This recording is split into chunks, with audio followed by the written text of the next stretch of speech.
with me, I have Dr. Damiana Corca, and we're going to be talking about effective sleep strategies. Dr. Damiana, she is a holistic sleep specialist with training in acupuncture, Chinese medicine, and functional medicine. And she is committed to supporting people who struggle with sleep issues by helping them discover the root cause of their sleep issue so they can get good sleep and continue to do so for the rest of their life. And she also has a local private practice in good old Boulder, Colorado. And she serves her clients worldwide through private telemedicine consulting, as well as group sleep programs. And she's also the founder of the Corca Sleep Method program. And thank you so much for joining us, Dr. Damiana. Thank you for having me. You are very welcome. And why don't we start out with your backstory? So how did you start helping people with sleep issues? And did you personally have a sleep issue? I've had sleep issues on and off, but really over the last about a decade ago is when I noticed that a lot of my patients have sleep issues, even if they didn't come in for that. Even if they had a different complaint, I noticed if they don't sleep well, they don't recover very well. And if I can help them sleep better, everything gets better. So that kind of got me thinking, and I started focusing more and more on sleep issues. And then I realized how many people don't sleep well. And sometimes we just kind of settle for less. We don't even know what really good sleep is. So that's what I've been doing. All right. And so why is it important to get good quality sleep? I mean, everybody knows it's important, but in your words, why is it important? Well, first and foremost, it just feels so good, doesn't it? Just to go to sleep and sleep for, 7, 8, 9 hours. And you wake up in the morning and you feel so refreshed and it feels like a new day. And when you don't sleep well, you wake up more anxious, more depressed, more tired. You have a harder time focusing. You have to go for the caffeine in order to have energy.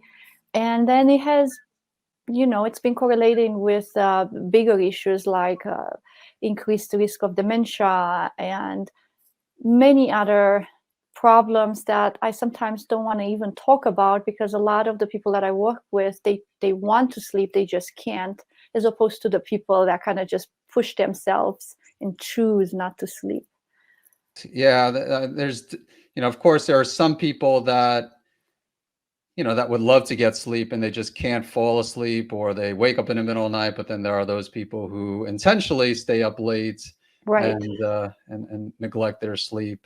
Even with those people, sometimes it's challenging. If someone stays up to midnight or 1 o'clock in the morning, it might be challenging for them to get into the habit of, I guess, Yes. going to bed at 9 a.m. or 9 p.m. to not 9 a.m. but 9 p.m. 10 p.m. And actually, speaking of sleep times, what would you say is the ideal sleep time? Because some will say you want to go to sleep at 9 p.m. Some will say, 10, between 10 and 11. So in your opinion, is there like a specific time or time range that most people should go to sleep? Definitely somewhere between 9 and 11 p.m. It's a good time. Everyone is a little bit different. We're made differently. We also have different schedules. But having a routine is important, and also noticing if you do a little bit of a winding down process and prepare for bed, like when is your natural time that you feel sleepy? Again, if you prepare a little bit and allow your body to relax instead of pushing yourself a bit too much or working too late. And so, yeah, it can be varied 9, 10, 11. I mean, many people say 10 p.m. is like a very good time if you can sleep, because it helps with the detox process. It just helps the body during sleep to take care of all these different functions that cannot be done while we're awake. But again, a little bit of flexibility there, and more importantly, watching to see what your body wants. And when do you feel sleepy and groggy, then that's a really good time. Of course, if you tend to stay up late and you have that habit, you could say, well, I only feel sleepy at 1 or 2 or 3 a.m., but that's not a true assessment, because it's already delayed for some reason. So that's a bigger talk there, a bigger story on how to shift that and how to work with that. But if you only get sleepy at 2 a.m., it doesn't necessarily mean that that's perfectly fine. It can be for some people, especially if that's how your work schedule works, but typically earlier in the night is best. Good to know. Yeah, I typically go to sleep between 10 and 10:30. Lately, I've been trying to go to bed a little bit earlier than that. And based on what you said, maybe it's not necessary because I'm still trying to go to bed before 11 o'clock. And as long as, I guess, as far as the duration of sleep, as long as I'm getting a certain number of, I strive for, try to get like 7.5 hours sleep, which I guess is another question. Do you believe that most people should be getting the magic number seems to be 8 hours, which some say, but as you said, everybody is different. So would you say that some people are okay with 7 hours? Other people might need more than 8 hours. So what's your input when it comes to hours of sleep? Yeah, I think that, again, as you pointed out, everyone is a little bit differently, but when we sleep well, we tend to sleep in hour-and-a-half chunks. So we have 5 of those. That makes about 7.5 hours. I would say that's the minimum of 7.5. And it takes a little bit to fall asleep, and maybe you wake up a little bit at night and all of that. That kind of comes to that magic number of 8 hours. But there are people, or even me, I sleep most of the time 7.5. But in the winter, or if I go through a lot of mental work or emotional challenges or anything along those lines, or even more physical, then sometimes I can do 9 hours, and it feels really wonderful. So I just add one of those hour-and-a-half chunks, in a sense. So I try to think in this, that if we sleep well and we go through these sleep cycles correctly, it ends up being hour-and-a-half, hour-and-a-half. Sometimes it can be closer to 2 hours. So that's why I also tell people when they wake up in the morning, and if they say, well, I have half an hour left to the alarm clock, I'm just going to try to go back to sleep. Like, if you feel like you're really awake, it's not worth pushing it, because you go into a deeper sleep if you do fall asleep, and then you wake up really groggy, and half an hour ago you felt so good. And then also people feel anxious if they can't fall asleep. They said, oh, if I could just sleep half an hour more, but their body says, oh, it knows it's time to wake up, so it kind of doesn't allow you. So having this concept in mind about this hour-and-a-half chunks can serve you very well on how to organize your sleep, but also how to not to push certain things because it's not helpful. And then if you want to sleep longer, I always tell people to try to go to sleep earlier, but keep the wake up time consistent. That's more important. So not sleeping in, but rather finishing work earlier, eating a little earlier, maybe winding down earlier, and then noticing when your body feels sleepy. You should feel sleepier if you feel like you need more sleep. So then you can wake up at the same time. Okay, that makes sense. And so most listening to this have a thyroid or autoimmune thyroid conditions like Hashimoto's, Graves' disease. So do people with certain health conditions, would you say they might need more sleep? Or again, it really depends on the person, that even if someone has an autoimmune condition, for example, they might still be okay with, 7.5 hours sleep. Yeah, well, with Hashimoto's being hypothyroidism, I've seen it both ways, where people, I mean, theoretically, you should be tired and you should be wanting to sleep a lot. But it doesn't work like that, because it's an autoimmune problem. So there are a lot more consequences. So what I see very often, and of course, the people that come and see me, they have insomnia. So then, of course, I see those people. But I do see a lot of people who have Hashimoto's, for example, and they have insomnia. And it's a problem, because they feel so tired and yet they can't sleep, and they need the rest in order to recover, the adrenal glands to support the stress system, so then the thyroid can recover, and yet they can't sleep. And then, of course, with Graves' disease, that there is insomnia there, and in both cases it would be so wonderful to get more sleep, but it often doesn't happen, which makes matters worse. Yeah. So I guess ideally it would be nice to get more sleep, but if you're struggling to fall asleep or again stay asleep throughout the night, then I guess with Hashimoto's, with Graves, like it sounds like they might benefit from longer than hours sleep, 9 or 10 hours. But the problem is a lot of those people have insomnia. So, they might be lucky to get 3 or 4 hours sleep, let alone, 9 or 10 hours sleep.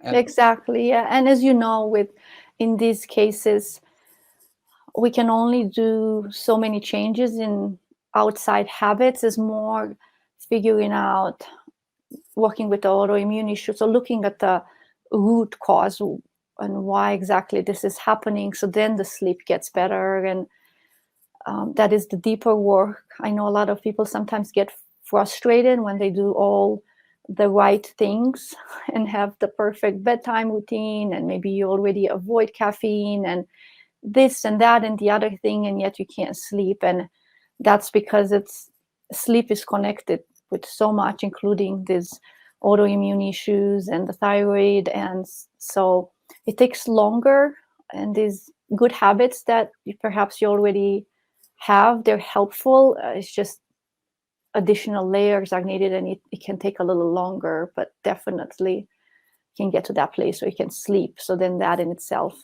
helps the healing process. And so, like all my guests, I do research and I, listen to some of your other interviews. And so I heard you talking about different types of insomnia. So can you discuss some of the different types? Yeah, the different types of insomnia, the way I look at it's inspired from Chinese medicine. So I'm going to give you just a couple of examples. For example, let's say you have trouble falling asleep, and typically we think trouble falling asleep is just trouble falling asleep, and that is all. There is typically not much variation to it, but in my mind there is. So like the two main types that I see all the time is what I call the anxious type and the overthinking type. And those can overlap sometimes, but the way I ask people questions, you can see how they're very different. So, but the way it shows up in insomnia is that the people who have more anxiety, they are wide awake and they just can't fall asleep. And then the people who have the overthinking type is more like they almost doze off, or they toss and turn. They think they maybe were not sleeping, but then they realize they may have had a dream. And so it's a little bit different. And again, even now, it might not sound very different, but the root causes are very different. Like the overthinking type, the easier way that I explain this is related to digestion. And if you think about it, we digest food, but also we digest thoughts. So when we have trouble digesting thoughts, and again, it comes hand in hand, then it gives this type of insomnia where you can't fall asleep, you're too tired to even read a book, you're kind of frustrated, and then and for some people it's not even worrying, it's just they get stuck on certain thoughts or a song, or so it's kind of like that. And of course, after a while, if you keep having that, anxiety will kick in, but the root cause is still different. Now, the other people they're more the anxiety, the anxious type, as I said, they never doze off. They're wide awake. They typically try to read something. They get sleepy. They put the book down.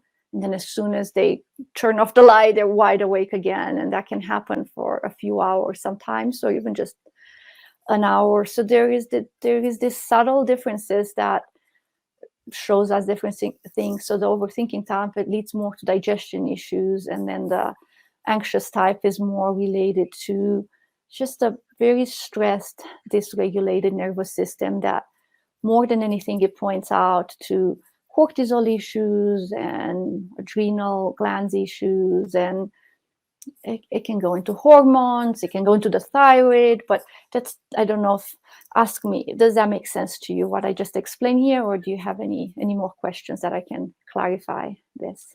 Yeah, I think it makes sense. So again, the overthinking type definitely makes sense. And as far as the anxiety, so so a lot, like for example, a lot of my patients with hyperthyroidism have anxiety, but that, of course, that's due to the elevations in thyroid hormone. So, of course, a lot of people I'm sure have the anxiety type who don't have Right. hyperthyroidism, But so I guess the one thing I didn't understand is that Yeah. the anxiety, is it the anxiety? You mentioned adrenals. So is the anxiety that over time leads to adrenal issues, or, the adrenal issues that really are causing the anxiety? I mean, it's very, very initially, I believe it was the stress in a person's life that causes the adrenal issue. But then if the cortisol production, the cortisol is produced by the adrenal glands, if the cortisol production gets dysregulated, then it can be too high at night. And you are telling yourself it's time to sleep, and your body says, no, we're not going to sleep. And you get that sensation almost like being aroused, and kind of that sensation of being wired and tired. So yeah, I can see. The thing is, when I came up with this concept, it was from the Chinese medicine perspective. So in a way, the treatment, it wasn't, in a sense, it wasn't all that different if it was high thyroid hormone or high cortisol. In a sense, the body is too activated at the incorrect time. And hence you can't fall asleep. And it's all a survival mechanism, because from looking from different perspectives, when you get too activated at night, the body says you got to stay awake and deal with this problem. And of course, many times we can't deal with it. It's not something that you can do right there and then. But that's the underlying message. It's not safe. It's not fully safe to surrender. If you think about it, it's very vulnerable to fall asleep. I mean, yeah, we live in houses with locked doors and we're pretty safe. But if you think about it, we're laying in bed and we lose awareness and consciousness of our environment. So a certain level of relaxation has to happen in order to fully fall asleep. And the stressor could be something from the outside, emotional, and it could be too much thyroid hormone and many different reasons. Yeah. And how important are lifestyle factors, diet, stress management when it comes to overcoming these types of insomnia? They're very, very important for the person who, let's say you don't have real insomnia, you just have some sleep issues here and there. They're not really bad. You notice that if you make certain changes, it helps. Then those lifestyle changes are amazing and very important, and likely that's all you need to do, and you'll sleep well. For the people who have tried all of these things and it still doesn't make a difference, it doesn't mean that those lifestyle changes are not important or they're not valid. It just means that there is more work to be done. You got to look deeper. How are all the organs functioning and working together? Like you mentioned, the thyroid or digestive issues or hormonal imbalances. So I always tell people, like, if you're doing the right things, don't get frustrated and give up on them. Just go look for help, because there are probably things that you're not aware of. That's why we're trained in this, to figure out, to help you understand what exactly is happening. Then when you understand that is the thyroid or the hormones, then we can further help you, tell you what other changes you can do that really make an impact on your sleep. So then you feel like the efforts that you do are very targeted, rather than working so hard and not really seeing the results. So if someone, for example, they have, and they probably don't know they have this until they, get tested, let's say, but let's say they have high cortisol, elevated cortisol levels, which would be revealed by an adrenal saliva test or, dried urine test. So if someone makes dietary changes, and again, stress, either way, whether it helps or not, it's important to eat well. Everybody deals with stress, so I think it's important for most people to practice some type of mind-body medicine. But as you said, if that's not helping, that's where they would need to seek the advice of someone, and maybe get testing for adrenals, and based on that, then come up with a plan to address the adrenals. Would that be correct? That is correct. And just to make a correlation between, stress often affects the cortisol levels. And then, as I said, in time, it can start giving too much cortisol in the evening and then you're awake. That's just one scenario.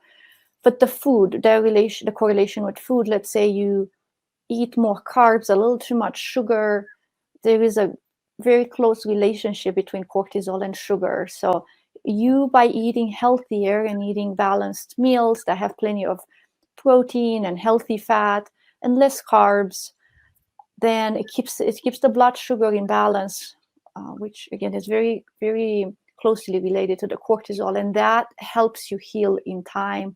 If you do the opposite, it just makes it worse.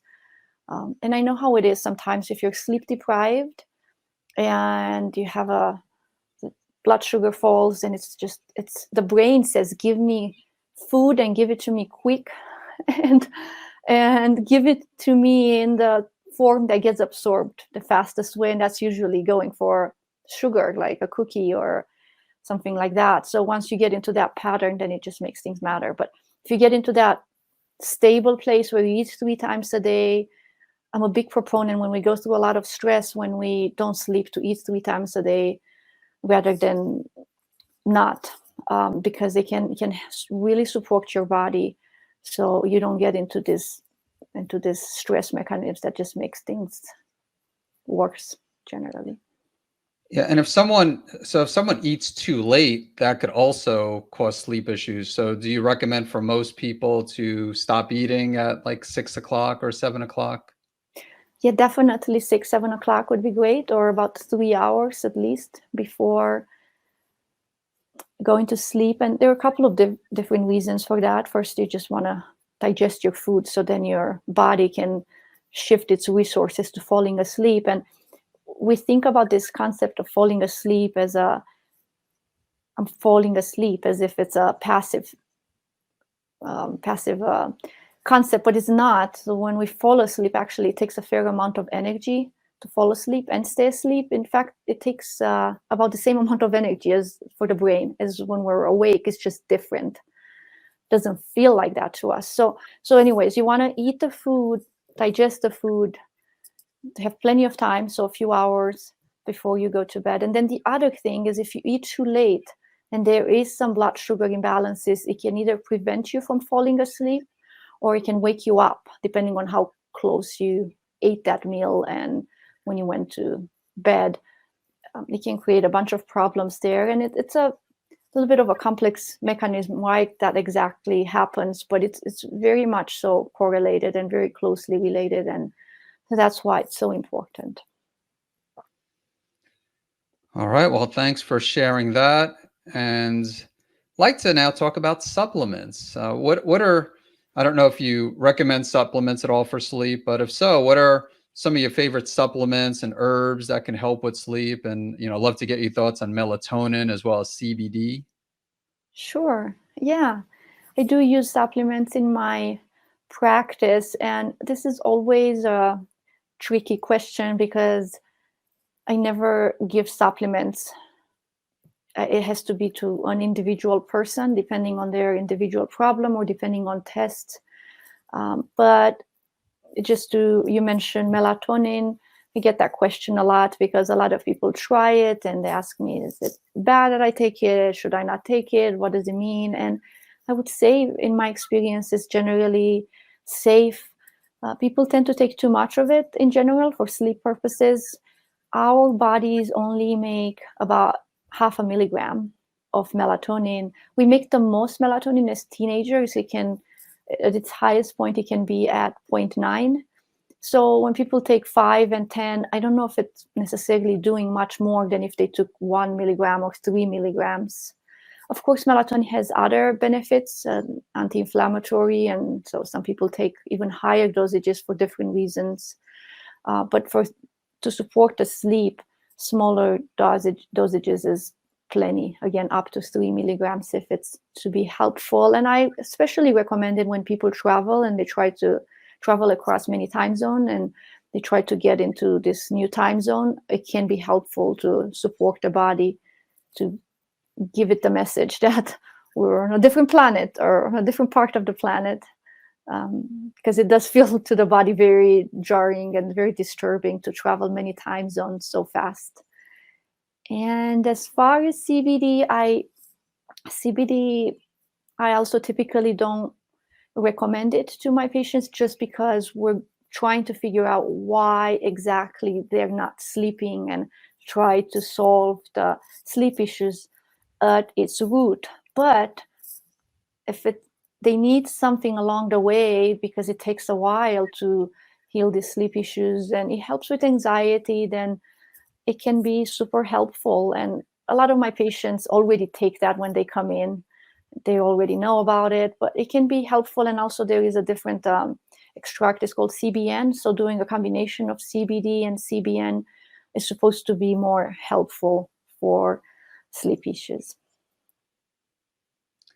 Okay, how about herbs such as valerian, kava? Yeah, they can be helpful. I guess you could try them. I rarely use them, or sometimes they're in some of the combinations that I use. Those are things that, they're easily picked up at the health food store, and you could try and just see exactly what happens. They can be very helpful for some people. So that helps. It helps. As I said, they're in some of the formulas that I use. But usually they're in combination with something else that I know, oh, this is helpful because of this or because of that, rather than just trying to give someone just an herb to see if it helps. So rarely would you give just valerian root by itself or kava by itself, but you might give a combination formula that has a smaller amount of that herb, and as well as other herbs. That is correct. Yes. Yeah. In Chinese medicine, I do give herbs, but that's very different. We look at the patient and we do a certain diagnosis that gives us these patterns, and based on these patterns, that's when we give herbs. And even then, it's not a single herb. It's always a combination of herbs that keep each other in check. They make them more potent, and it's usually 5 or 10 herbs that given in a capsule or tablet or in a strong tea. And sometimes I use herbs like that, but rarely individual herbs, unless it's something like lemon balm. Maybe I did a test and I can see that they need to support their GABA and their glutamate and all of that. Then sometimes I do, but it has to be a specific thing that I know it's going to help them because of a test or something they told me. Do you ever speak of GABA, do you ever give that directly, or do you just usually give like the precursors? GABA is one of them that sometimes I do use directly, and I do it if I do a urine neurotransmitter test, and if I see it's super low, then I do the precursor plus GABA, and then eventually drop the GABA as they feel better. The same with supporting serotonin. I'll do the precursor, but then if it's very low, their symptoms really fit as someone that could benefit from 5-HTP, then I will use some 5-HTP. All right, makes sense. And do you use urinary? Do you do urinary neurotransmitter testing on most of your patients, or? Not most, but a fair amount of people. It just kind of depends what exactly is going on with them. And let's say it's very obvious that it's perimenopause. There are a lot of hormonal issues. They kind of started as we're going through the perimenopause. I'll just do a test to look at their hormones and work with that. But the neurotransmitter test is a fairly common. It's one of the most common ones that I use in my practice. And it can give us really, it's not a perfect test. I wrote an article about it recently because the levels of our neurochemicals in the brain, they don't always reflect what's in the urine, but it gives us a general idea that can be super helpful. That over and over again in my practice, following a supplementation recommendation based on that test showed me that there is value in them, even if they're not absolutely exact as far as reflecting what exactly our brain is using as far as GABA or serotonin goes. All right, one more question with the supplements. When it comes to high cortisol, what are your thoughts on phosphatidylserine and ashwagandha? And I know you might not give them individually, or maybe you do give them individually, but those are also two common ones. Ashwagandha, of course, very common just in general, and then phosphatidylserine. A lot of practitioners will recommend that for high cortisol. Yeah, ashwagandha, I use it quite commonly, but rarely by itself. I usually combine it with maybe rhodiola or holy basil or combination formula. As far as phosphatidylserine, I really love it for the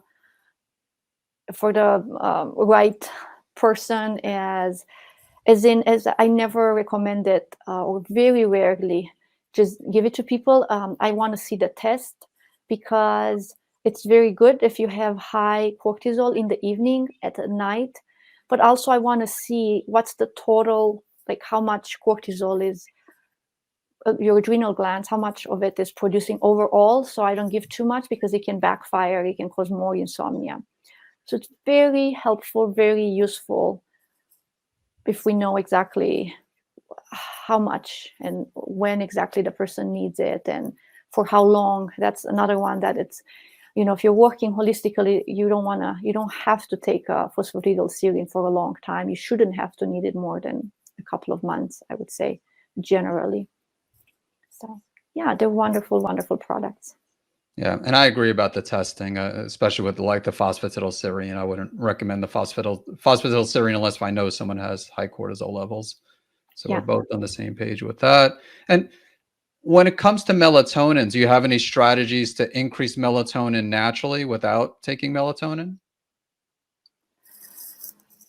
Oh, trying to think here. If I do, well, I was thinking more physiologically, but putting, avoiding screens in the evening, Yep. and allowing plenty of time to be in that more quiet place, but also no bright lights, no blue emitting lights, like the cell phones, the computers. I guess that some people use these apps where you can make the screen darker, but I still tell people it would be so much better if you just put a lamp near your bed on and read a book on paper and put a candle on, take a hot bath. That just simulates for the body relaxation. It tells it that it's all good, instead of saying, well, I have this app on the phone that makes the light yellower, but you're still kind of exposed to this energy that's coming towards you, either the news or an email. And that also stunts the melatonin production, because when you have too much cortisol, the melatonin has to go down. Because if you think about it, when you have cortisol, it's not a bad thing. It just gives you energy, and it tells your body there is something you need to address here. So if you're reading an email in the evening about work, you're getting upset, the body doesn't know it's an email. It says there's something upsetting, we better stay up. So the cortisol goes up, the melatonin goes down. So that's a very important. And sometimes it doesn't help right away. Like if you do it 1 or 2 nights and say, well, I don't know if that helped. You have to do it for a few weeks, because there is a learned stress response. So you have to undo that, and it takes time to tell your body, like, it's okay, everything is safe. We can relax in the evening. There is no big bear getting us, or no upsetting email coming at us, or an upsetting conversation with your partner, anything along those lines. The body can't tell the difference. It's still upsetting. Yeah, those are excellent points. I also agree about limiting screen time. I can't say I always follow that. Sometimes I'll, That's okay. yeah, Yeah.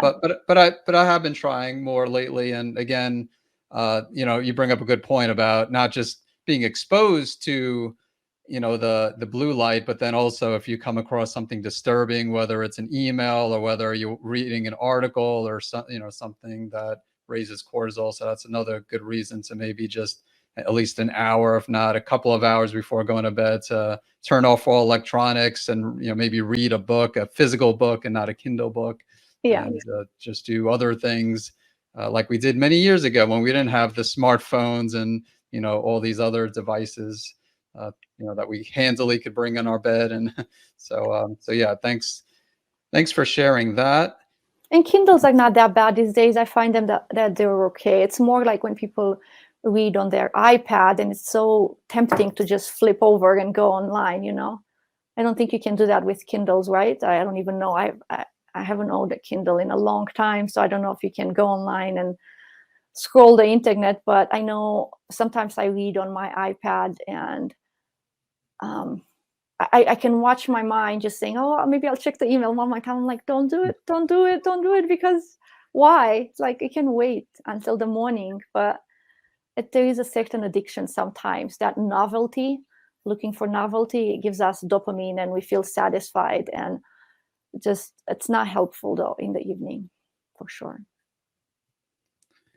All right. I wanted to quickly get your thoughts on using things like sleep apps and like devices such as an Oura Ring to measure sleep and sleep quality. They can be helpful. I don't think they're 100% accurate, but if you use them over a certain period of time and then you make certain changes, then you can see the difference. And that's where the amazing value in these apps is. But I always tell people, try not to obsess over these apps, because sometimes people, what the first thing they do in the morning, they don't even feel how they feel, and they want to look at the app, and then they decide how they feel based on what the app said, how many hours they slept. So it's okay to look, but I always tell people, like, how do you feel? How do you think you slept? And do you have good energy? Like, give it a little bit of time and then look at it, instead of letting the app decide for us how we feel based on their rating or how many hours it says we slept. Like, it can go both ways. Sometimes it says that we got less sleep than we think, and sometimes it says we got more sleep than we think. So it's a tricky thing.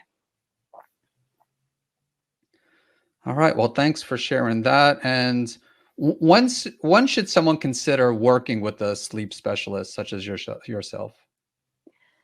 Well, if you've done a number of things that can be helpful, such as winding down in the evening, and you keep trying to do things and you notice that you don't get consistent sleep for 7.5 hours or at least, or you wake up too early, or you can't fall asleep within 10 minutes, or you wake up in the middle of the night and it takes a while to go back to sleep, or if you just wake up exhausted and you don't know exactly what is happening, then those are really good reasons. And some people also just want to optimize their health and their sleep.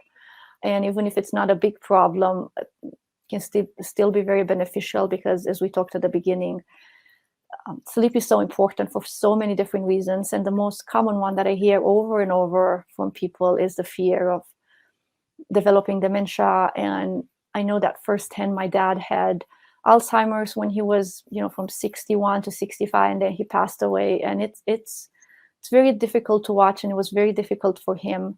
And I can see why we would want to avoid that at all costs. And one of them is trying to get good quality sleep every night. It's quite helpful. All right. Well, thank you. And are there any questions that I didn't ask that I should have asked related to sleep or anything? I mean, I'm sure there's a lot more that we could cover, but anything that you would have wanted me to ask you? Nothing comes to mind right now. There is just so much.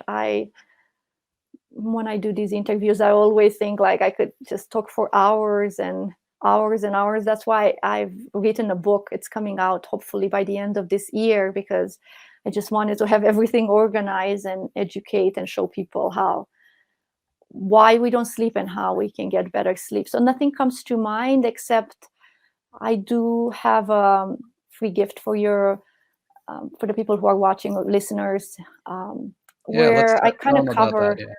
I cover there are 5 main misconceptions around sleep, and then I added another 5 not commonly known things about sleep. And if you go to my website at damianacorca.com/sleep myth, so it's going to be DAMIANACORCA.com, and then /sleep, and then myth, MYTHS.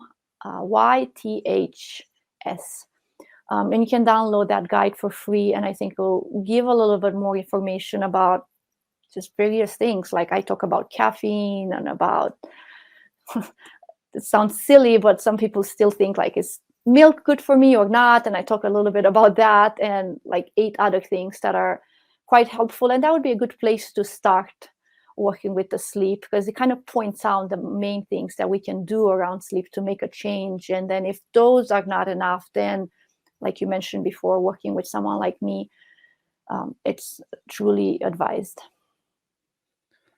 All right. Well, thank you so much. And I'll make sure to put that link in the show notes. And this is also being live streamed on Facebook. So I'll also put it in the comment section. Perfect. And we'll be on the lookout for your book, hopefully later this year. And again, thank you for all the information you shared with us, Dr. Damiana. You're welcome. Thank you for having me. All right, so we have some questions. So we have about 15 minutes. Actually, I need to run at the top of the hour. Me too. That's perfect. So yeah, we have a few questions already. So if there's any questions, let us know, and we'll try to get to hopefully all of them. But if not, as many as we can within the 15 minutes. So this is just a comment from Vicky. Got my thyroid removed 6 months ago. Yeah, still feeling tired. So Yeah, Vicky, I mean, that's a complicated one. I always ask people, do you know if it's autoimmune or not? Many times within the Western medical care, they just said it has to be removed. I don't know exactly what was the reason. And I'm assuming you're on thyroid medication, but still tired. And that's addressing whatever it's happening with your autoimmunity. If that's the case, it's really crucial. I know you work a lot with thyroid issues. So what would you say to this in addition to what I just said? Yeah, I mean, first of all, I would say, like as you mentioned, I'm guessing she's on thyroid hormone, but then also if you're on, let's say, just synthetic T4 like levothyroxine, sometimes people have problems converting the T4 to T3, and T3 is the active form of thyroid hormone. Right. So some people do better with like desiccated thyroid, or even something like like Cytomel, which synthetic T3. But then look into adrenals, as we discussed earlier, like, because you could have other things too. You could have adrenals, you can have even an infection, like things like Epstein-Barr or Lyme. So there's a lot of things that could be causing fatigue, and it might be related to the thyroid, but you might need to work with a natural healthcare practitioner to do some additional testing. And of course, also look at thyroid, and look at, a lot of medical doctors would just look at TSH and free T4. Definitely want to look at the free T3 and make sure it's not just within the lab range, but within the optimal range. So that's the feedback I would give. Definitely. Exactly. Yeah, exactly. And with autoimmunity being so common, especially in women, I think over 90% with the thyroid issues, then it's like, what exactly is happening there? It's an infection, like Epstein-Barr virus. It's so commonly people feel tired, and it's so often overlooked. Just before this, I talked to someone who gave me the symptoms, and I'm like, I think I know what you have, so let's see. But if it is, so going back, like looking back, like, we think it was the thyroid for so long, but hey, maybe there is something else, and it usually is. So. Yep. All right. And then, so Monica, extreme weight loss, but sleeping fine after months of not, thanks to, evening primrose oil after lavender, magnesium salt bath. I still have rapidly internal body temperature changes that I can barely keep up with. Dr. Sam in perfect health. So I mean, everyone's different. Yeah, we didn't, I guess, essential oils, we didn't cover, like lavender, but and then the magnesium salt bath worked for her, along with the evening primrose oil. So I don't know if you have any comments on. Well, there are a lot of different things there. The extreme weight loss can be so many different things. But so you're sleeping fine. You're taking evening primrose oil. I wonder what prompted that. And then I still have rapidly internal body temperatures. So I'm assuming that's perimenopause, menopause, hormones maybe still like creating this temperature fluctuations. And if the doctors are saying you're in perfect health, I'm assuming you may have not worked with a functional medicine practitioner. So, because if you don't feel well, you can't be in perfect health. There has to be something there, that something is off and not quite right. So it's a little hard to know exactly, because I don't know your age here. So it's hard to know exactly. But the extreme weight loss, and they say you're in perfect health, I wonder. Yeah, I mean, I don't know if she has hyperthyroidism. Again, a lot of people watching have hyperthyroidism, but then why would they say she's in perfect health? So if that's the case, so that's kind of definitely need a little more information there to figure out what's happening.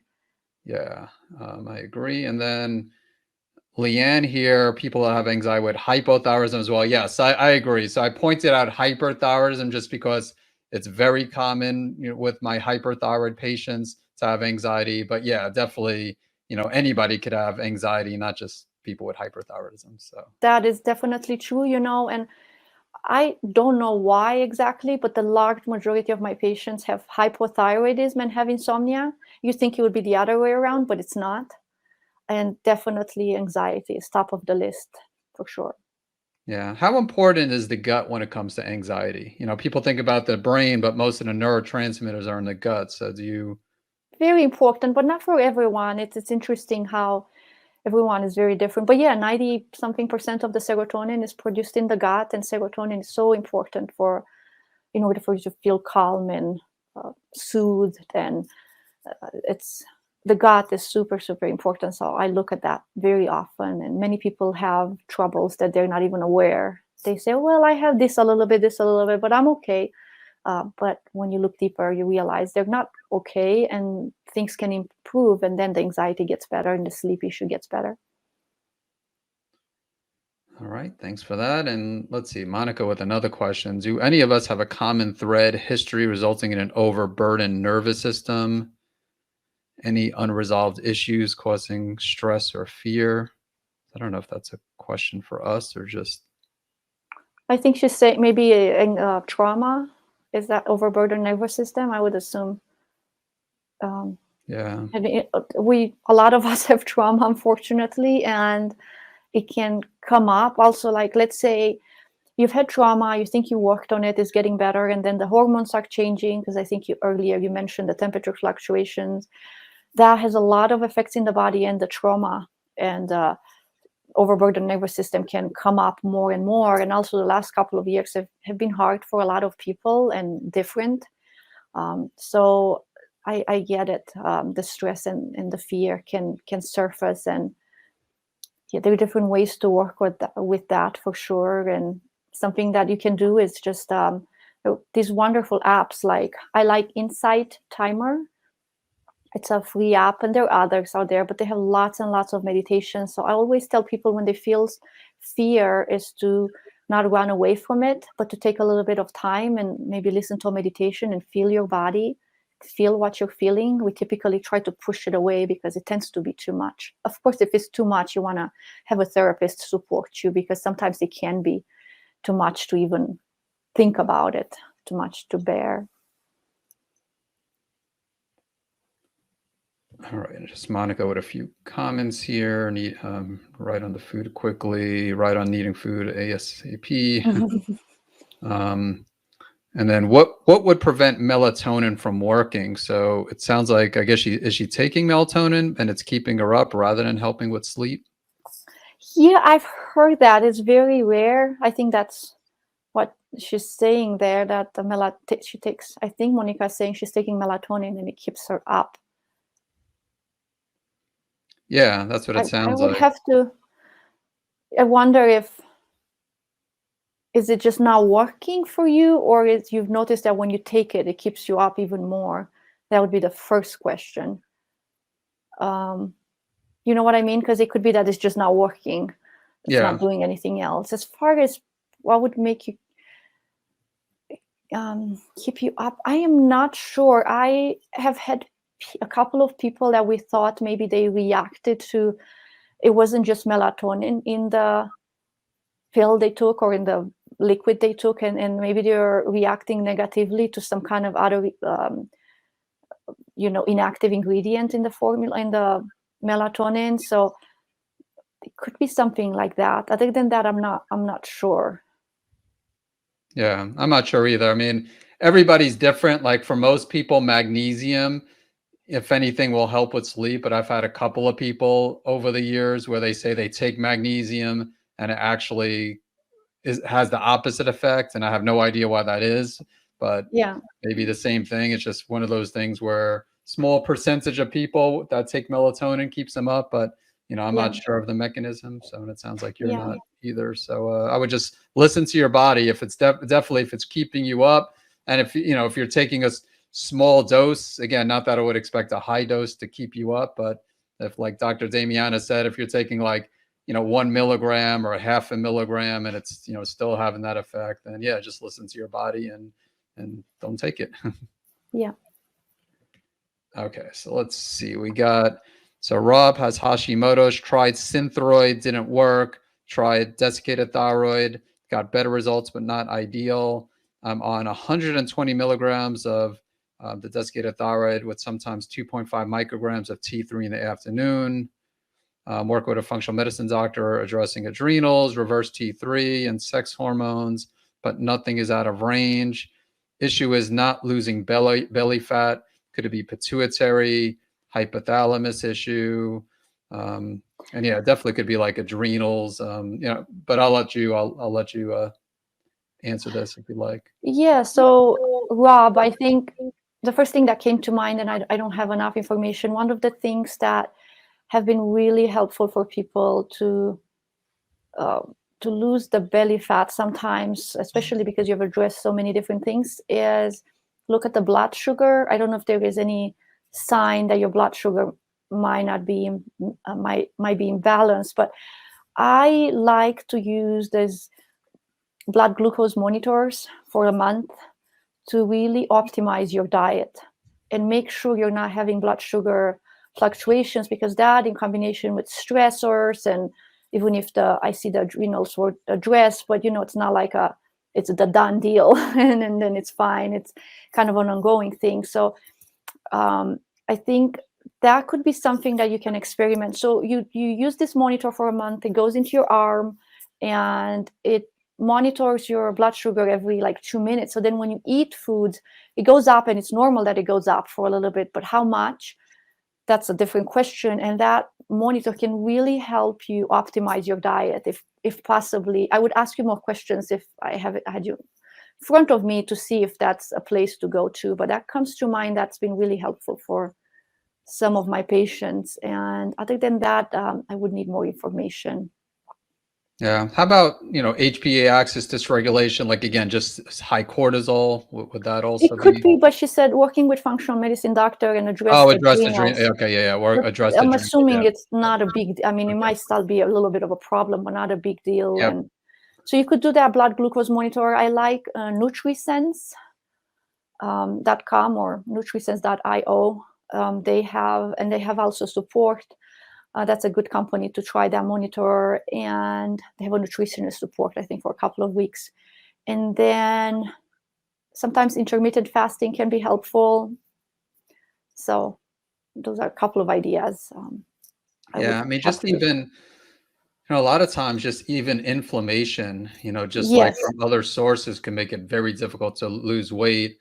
I mean, chances are they probably did like a CRP or ESR, which are inflammatory markers, but those aren't perfect. Those could be negative and you could still have, inflammation. So obviously there's something missing, but definitely, it sounds, I would follow the advice of Dr. Damiana, but again, maybe, if that doesn't help, then there's, again, there's definitely something Yeah, missing. the inflammation is a great idea, too. That's for sure. Yeah.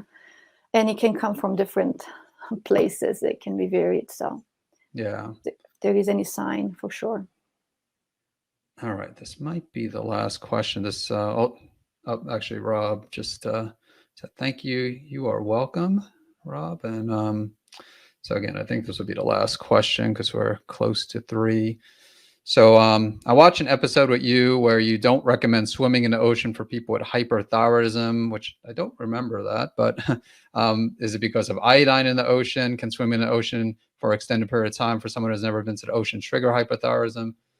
I'd have to see. I don't remember. Maybe it was that like I know like I've spoken about not the ocean, but like chlorinated swimming pools. And even that, I'm not a stickler where I would say, someone has to like, completely avoid that. But, but yeah, I don't remember saying where people with hyperthyroidism shouldn't swim in the ocean. And yeah, I wouldn't think that there would be a problem with because of the iodine. Like I said, the swimming pools I brought up, and even that, I didn't say like people with hyperthyroidism. I don't think I said they have to like strictly avoid swimming in pools or, and that might have just been again general health, and again I can't say I never go in chlorinated swimming pools, but I have 2 teenage daughters, so sometimes we do that. But Actually, a few, Stephanie, what's the name of the glucose monitor again? It's NutriSense, N-U-T-R-I Sense, S-E-N-C-E. Okay. There are a few of them, but this is what I've been recommending to my patients. And if you can't find it or something, you guys can send me an email at damianacorca.com. I think I have a coupon for $25 off, so that might be helpful. So I'm happy to help with that. All right, Monica, you are very welcome. And here's the link for the damianacorca.com/sleep myths. So definitely check that out. And Stephanie also says thank you again. Thanks everyone. Appreciate everyone attending and appreciate everyone's questions. And appreciate Dr. Damiana. Thank you so much again for doing this interview and for sticking around to answer some questions. Of course, you're welcome. Have a wonderful day and weekend. Yeah, you do the same, and everyone have a good rest of your Friday, and also a wonderful weekend ahead.